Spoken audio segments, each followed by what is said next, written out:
Thank you very much. It's really a pleasure to be here. And I actually have two topics I'm supposed to be covering, I guess, in an hour. I hope I'll be able to cover both. One is supposed to be about Ken Gay's change, to which the simple answer is yes, and now we're finished.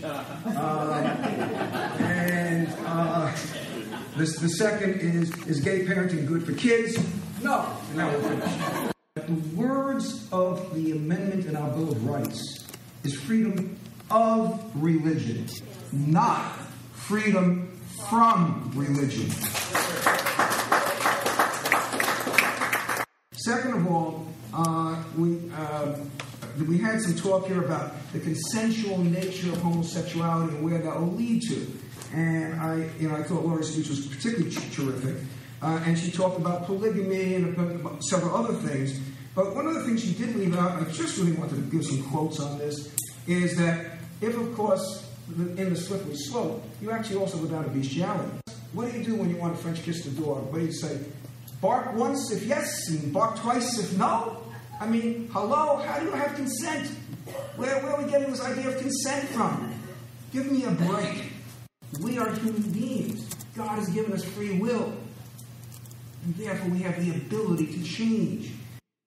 The problem is that most people, and particularly people of faith, is a fear of being open, a fear of really speaking in a matter of true diversity or free speech.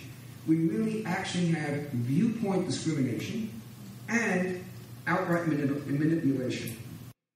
Freud, Masters and Johnson, Carl Jung, a number of the major big names in the psychological world all have reports and studies of the fact that people can change.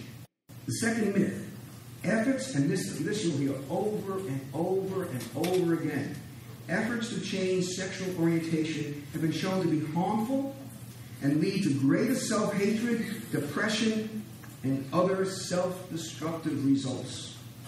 False, false, false. There is no documented evidence for those who have gone through the entire process of healing. Don't forget that short-term dynamic psychotherapy will often lead clients to become more aware of their depression, their anxiety, and other emotions that have been left over from the client's recent or distant past.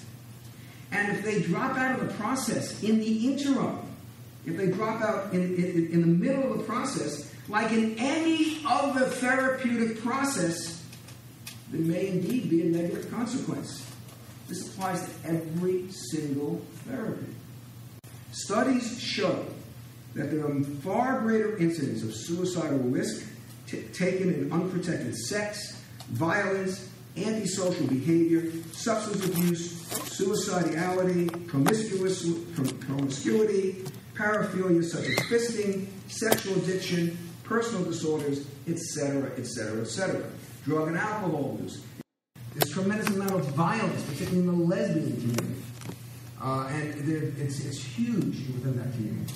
A 7-year-old kid goes to his father and he says, "Hey, Dad, I need help on my homework." And the father's very busy. He's doing his tax return, whatever. He's not in a good mood because he's got to pay his taxes. He's listening, "Yeah, get out of here. I'll come back in a couple of hours. I'm too busy now."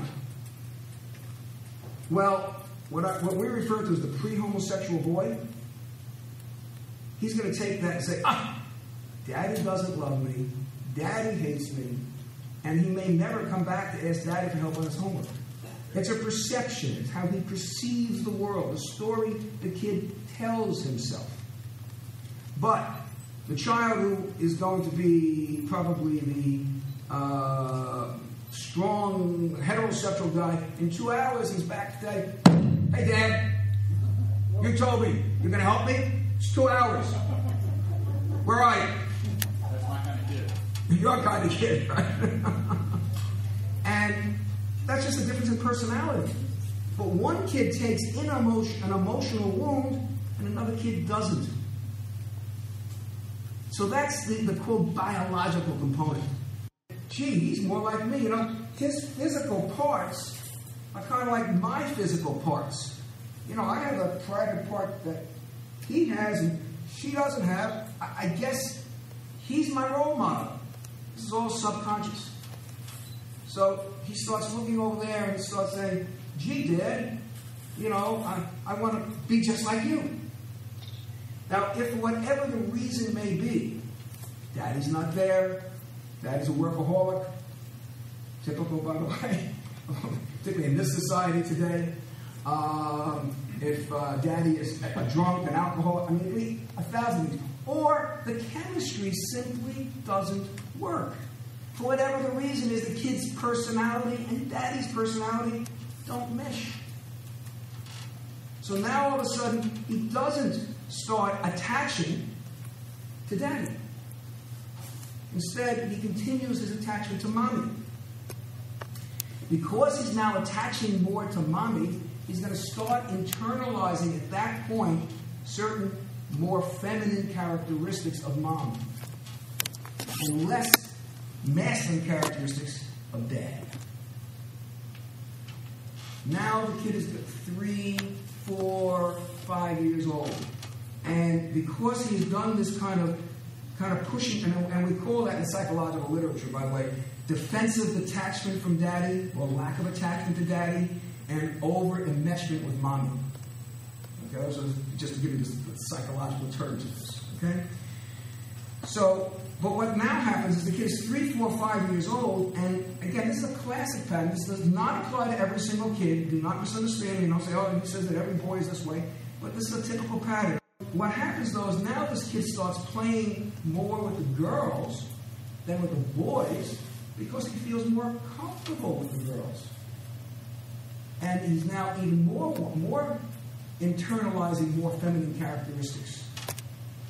As he's doing this, the other little boys start making fun of him. Now he starts getting peer wounds. Same-sex peer wounding. That's again the term that we use. Okay? So he now, and while he really wants to be part of the boys, he kind of pushes them away because they're making fun, they're hurting him, and he doesn't want to be hurt. We all have psychological defense mechanisms that we want to kind of put around ourselves. So he puts up a wall, a barricade, and it keeps out that. But he's still inside, subconsciously, he really knows that he's a boy. So his peer wounds will start increasing. And the more the peer wounds increase, the more he desires his masculinity, but isn't acting out his masculinity. This may also apply in terms of siblings and other family dysfunction issues that often plays a role in this.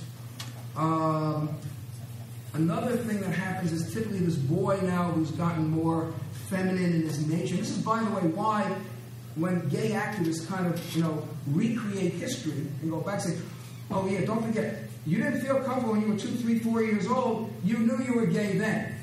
Really? I didn't know I was gay then. I didn't know what sexuality was. I knew I was different from the other boys. Different. But that difference was because of emotional and psychological wounds that I have or that I gained at that time. So one of the wounds that's going to often happen because he's not doing the, quote, the boy things, he's not going to start getting body image wounds.